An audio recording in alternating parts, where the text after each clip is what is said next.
2024, 2025 ஆண்டிற்கான சிறந்த திரைப்படத்திற்கான விருது வழங்கும் நிகழ்வு புதுச்சேரியில் நடைபெற்றது.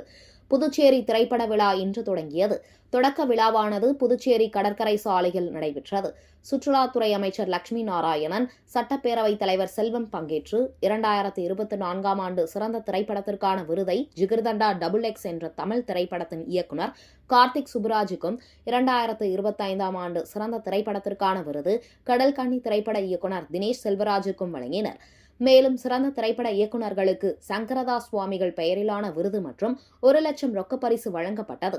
திரைப்பட விழாவை முன்னிட்டு 13, 14, 15 ஆகிய நாட்களில் வெவ்வேறு இடங்களில் 8 மொழிகளில் 45 படங்கள் திரையிடப்படுகிறது என்றும், விழாவில் நடிகைகள் ரேவதி, சுனைனா, சினிமா பின்னணி நடிகர்கள், நாடக கலைகள், பொதுமக்கள் என அனைவரும் பங்கேற்கப் போவதாக தெரிவித்தனர்.